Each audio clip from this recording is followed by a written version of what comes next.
So we're locked into the judgment period, and God says that people are misinterpreting the time, and that is because no pain has come upon them. But he said he's going to bring pain to a major artery of the United States, which is New York City.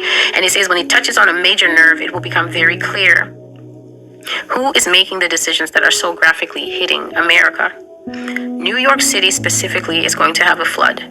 Major flooding that will affect all parts of the city and cripple many major arms of functionality across all 5 boroughs. Cars, trains, planes, subways, shuttle buses, regular buses, e-bikes, the bridges, the ferries, the tour boats. This is the kind of boat that goes to the Statue of Liberty.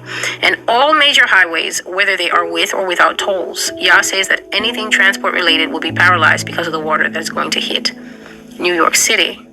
This event will be both flash floods and floods. And flash floods and floods, it's kind of difficult to get the difference because when it rains and the water's there, we call it a flood.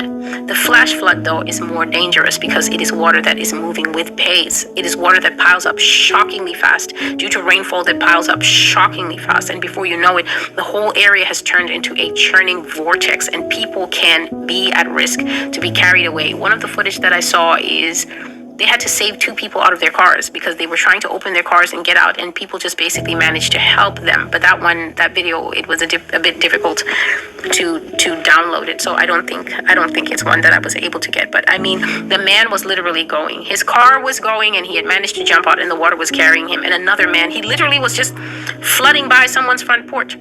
Literally, he was flooding by somebody's yard, and the man just dove into the water, grabbed him, and then the water started to say, well, 2 for 1. 2 for the price of 1. But the first man managed to regain his footing, and he basically dragged the other man to safety. And in the same frame, they're saving a woman out of her car. And this is New York City, home of the sidewalk. So, yes, it's really something. So, this event is going to comprise flash floods and floods. And God says excessive rainfall of a monsoon nature that soon has everything floating when it ought to be secured.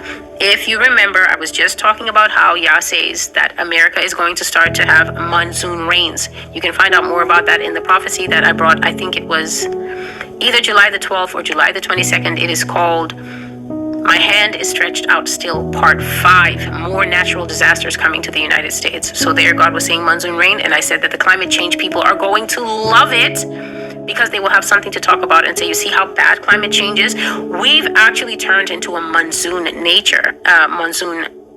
America doesn't have monsoons. You can find that in India and other places in Southeast Asia. The United States doesn't have monsoon rains at all. But Yah says it's going to become something that we now start to have. Just a moment, please. So the rain is going to be so heavy. Monsoon rain is very heavy. It literally flows not even like water from a shower head. It comes down with the intensity of water from a big pump, water from a big pipe. The only difference is that it's separated into raindrops. It has these comical raindrops that are so big that when they hit you, they literally go splash, splash, splash. And it tends to be very strong and also comes in like whipping, meaning that sometimes you see the rain slanting in. That's the kind of rain, and it also comes with a lot of wind. Usually it's an intense form of rain. So Yah says that monsoon rain is soon going to have things floating that should be secured. This is your cars. I never thought that New York City would be the car floating type, but now I'm going to have to retire that image of her because the cars are just like this every other time. The cars are nose down. The cars are flooding away down the interstate. The interstate is being turned to a river. That is what happened in New Jersey. At least I have footage of that. And when I say that so much rain that a car was submerged, and it's almost as if it's planned so that, as God is saying, if you are a thoughtful person, you will pay attention to what you are looking at and know it's not accidental. There's a car, a normal sedan, completely submerged except for a tiny bit of the roof. Next to it is a Mack truck, the kind that they're using to transport meat, to transport whatever. Very big truck. At halfway on the interstate, and the interstate has turned into a river. The car is completely submerged and the Mack truck is standing at half-mast next to the car. And for comparison's sake, you cannot help but be awed and amazed at this type of water in a modern city, So God says that things will soon be floating in that rainfall that ought to be secured. This could be anything. This could be including human beings. We're not fixed fast, as you know.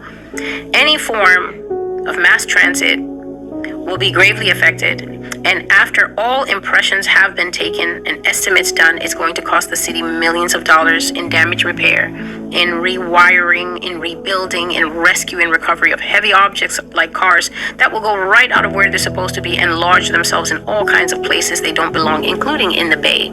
The Hudson, cars are just going to go out of there because now all of a sudden rivers that didn't exist before are going to, this is not real rivers, this is impromptu rivers floating the cars. They're going to float the cars in all kinds of places where they don't belong. And New York City is going to be stuck now spending millions to repair stuff, to rewire stuff, to rebuild stuff. Definitely the trains are going to need some kind of help. And rescue and recover heavy objects that go out of place and lodge themselves, because after the water goes down, then everything that was floating in the water tends to come to rest in the most inconvenient places. Money will be spent in repairs, adjustments, replacements, and all other forms of work that needs to be done to get NYC back on its feet again, and the bill will be very high. Yah says this disaster will hit suddenly and cost New York City money that she does not have. The city does not have money for spending on the basics that it should be spending on, so it definitely does not have money for disaster and flood relief. Remember, Yah says that level 10 is to humble the United States. It is to humble rescue operations. It's to humble the fire people. It's to humble the first responders. It's to humble the guys who come to give assistance when things go wrong, when they come and they're not able to help, when they come and the situation is far worse than anything they trained for. That is level 10. Yah says, I am humbling your major arteries by causing them to pump water instead of blood. Soon you will know my name when flash floods come upon you and destroy much property and belongings in your neighborhood. I will bring you down to your knees, New York. This is a special prophecy against you for your iniquity and your sins which you hide, which you lie about, and which you pile up to the skies in brazenness. You feel you've done no wrong. You feel nothing can touch you. You feel everything works just by bearing it. New York strong, and then you will bounce back. You will not bounce back from this. Your cars which float now will go floating away again, and you will not be able to repair or retrieve them. Flash flooding again in New York City. The city itself, as well as the surrounding areas, New Jersey and New Hampshire, New York in particular, will receive regular flash floods, and we will lose our property. And so, God is talking here about the city, if I just have to go back, that the city is going to suffer a lot in terms of damages, and the city already doesn't have money. That's why the states are getting more and more angry and vocal when it comes to dealing with the federal government, because the federal government is in a we don't want to spend money mood. We're eliminating waste. We're pulling back expenditure. We're saving money, and then the states keep coming and saying, please don't save money on the fact that our Amtrak rent went off the rail. We've got a ton of lawsuits to pay because the people hurt their neck. So we've got that to pay. We need to repair the cars. We need to repair the tracks. We need a lot of money. We need money from the government. And the government is like, be resourceful, have a car wash drive. That's the kind of thing that the president will tell you very easily. Wash some cars and raise some money, and it's going to be bigly. And meanwhile, you're facing like a local disaster that's like 12 million or something. And maybe you've only got 3 set aside as New Hampshire or DC or something like that. And so money that they don't have to spend on repairs and adjustments and replacements and the kind of work that will need to get the city back. And God says, it's because of your pride that I'm coming against you. It's because of your wickedness. It's because of your evil, New York. It's because of the fact that you think that you can strong arm your way through everything. New York is a very resilient. New York is a very tough. You have to be mentally to live in the city, because a grown man is going to come out into the train in a yellow tutu and begin twirling and singing the highest arias from Swan Lake at 7:30 in the morning on your way to work. If you're the kind of person who's touched seeing that thing, this city is not for you. This city is not for you. I saw a man at the mall the other day. I was walking by and I had eaten half of my lunch and something caused me to preserve the rest of my lunch. And I'm not a messy eater because I will always give it away to someone I see. And people were just walking past this man. The man was in obvious distress. There was a look of abandonment on his face, and he was in obvious distress. And I walked and I stopped and I spoke to him and I said, "Are you all right?" And he said, "Yeah, I'm fine." And I said, "I don't think you're fine. You can talk to me. What is wrong?" And then he said, "Oh, I moved here from Kentucky." And my brain is spinning. Like, why would you move to New York City? And then he was telling me how somebody scammed him, and I'm thinking that tracks, because it's New York City. And he lost what he had, and then he ended up in the shelter, and he accurately named a shelter that was not too far away from the mall. But he says that, the guys in the shelter are really tough and really mean. And I'm thinking, it's New York City. They're probably shelter mafioso. What did you expect? You expected people like where you come from, where they'll be like, "Oh, hey, honey, the mashed potatoes are at 5. It doesn't work like that. This is New York City. So, this man was just in distress. I just gave him the food and I gave him money and I just prayed for him in my heart and I went along my day, because what are you going to do? He's a grown man who made bad decisions. And I just prayed that God will be there for him. And part of the there-ness, I did tell him, I think you should go home. I think you should go home, because the city is changing. The city is not what it used to be. And I really don't think that you should be living in a city like this, unanchored and with no plan. And so New York is not for the weak.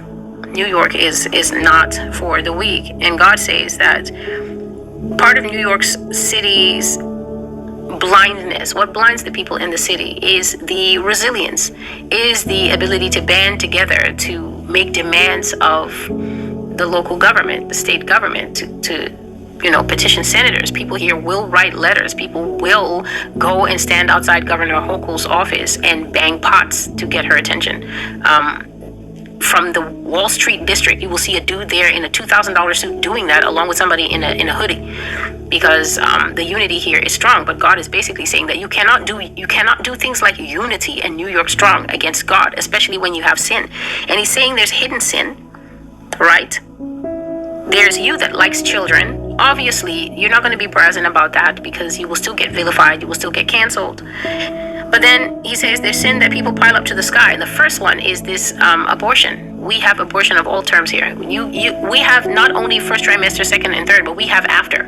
We literally have so-called aftercare, where you can go right up. If it's too late, if it's too risky for you, you can get right up to the moment of having the baby, and they'll kill the baby there for you. After birth. Abortion. It's diabolical, and people literally feel that it's their right. It's their right. Things went wrong while they were having the sex, and that's just not their fault, because it's their right to be having the sex. So it's a lot. And God says that New York City feels no remorse. New York City feels no remorse for the different types of sin. One of the old prophecies, Yah was saying that New York City is just home to every religion, that New York City has just really thrown Christianity in the trash because it's so boring. So there's the yoga girlies, and there's the Shinto people and then there's the different religions, the literal members thereof, who stand trying to hand you different things. If you live in any city where people are just trying to hand you things, especially religious things, I strongly urge you not to take them. Don't come into contact with anything that you don't understand. Don't partake in another man's sins, please, Christians.